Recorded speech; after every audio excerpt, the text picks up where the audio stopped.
Entonces, bueno, ahí están las cartas. Estos son los nombres que se van a llevar a esta consulta pública. Hay una modificación en la pregunta que se va a formular a las mexicanas y a los mexicanos, pero el asunto es ese.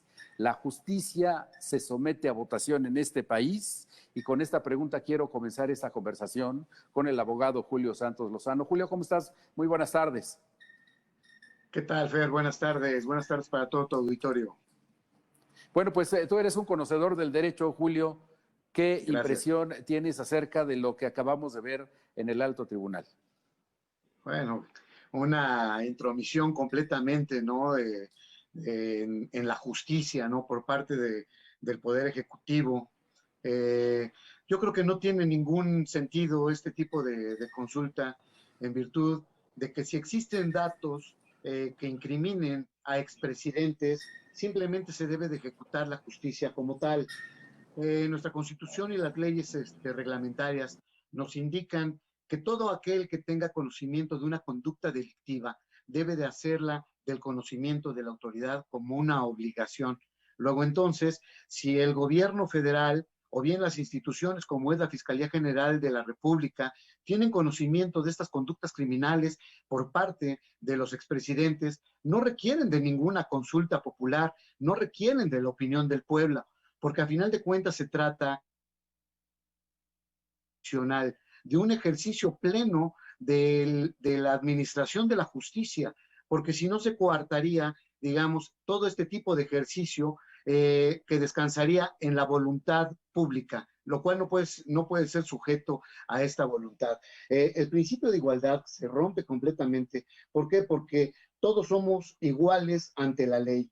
Si sometemos a votación que se les haga juicio o que se ajusticie a este tipo de personajes como son los expresidentes de la República, tendríamos la obligación de hacerlo con todo el mundo. Entonces, pues vaya, ahí se rompería, digamos, este principio de legalidad, de acceso libre y efectivo a la justicia. Pero en un escenario en el que tú eres un conocedor del derecho y también de la dinámica y la realidad que se vive todos los días en las agencias del Ministerio Público, en donde los mantos de impunidad alcanza incluso a quien tiene mayor capacidad para comprar la justicia. Es difícil en este contexto ver que un expresidente de la República se ha llevado ante los tribunales. Sucedió con Luis Echeverría, si no mal recuerdo. Claro. Es el último y único expresidente de México que fue sometido a un proceso judicial, por cierto, en el contexto de la conmemoración de la matanza del 2 de octubre allá en Tlatelolco, en 1968. Así es. Sí, pero vaya, este manto de impunidad sabemos que existe desgraciadamente. Yo creo que aquí se están rompiendo también esos pactos no escritos, ¿no? En donde el expresidente saliente era intocable, ¿no? Era un sistema completamente distinto al que se veía cuando éramos gobernados por un priismo que imponía, digamos, a los candidatos y a los presidentes. Había pactos no escritos que en este momento se están rompiendo porque esta cuarta transformación trata de hacer las cosas de manera diferente.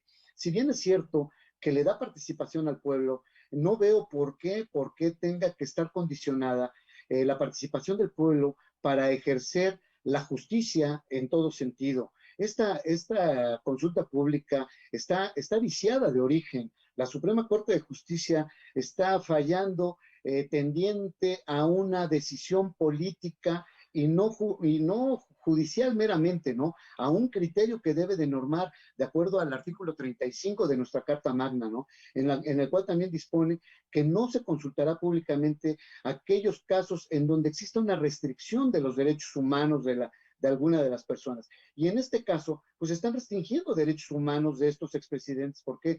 Porque se está vulnerando la presunción de inocencia, se está vulnerando el debido proceso. Entonces, esta consulta, yo considero que está viciada de origen. Es por demás esta consulta. Si existen los datos necesarios para poder llevar a cabo las investigaciones por parte de la Fiscalía General de la República, debe de hacerse de manera directa y no consultar al pueblo, no involucrar al pueblo, porque tal pareciera que el señor presidente necesita el aval del pueblo para llevar a cabo la justicia en los términos en que se debe de ser. Muy bien. Julio, gracias por tu participación esta tarde y desde luego nos quedamos con esta idea, la de indebida intromisión en el ámbito judicial a propósito de pues una intención política, sin duda.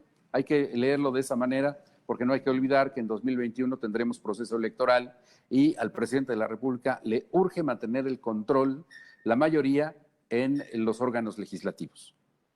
Pues qué pena que se tenga que valer del Poder Judicial para poder ganar, digamos, adeptos o recuperar, digamos, esa popularidad que viene perdiendo.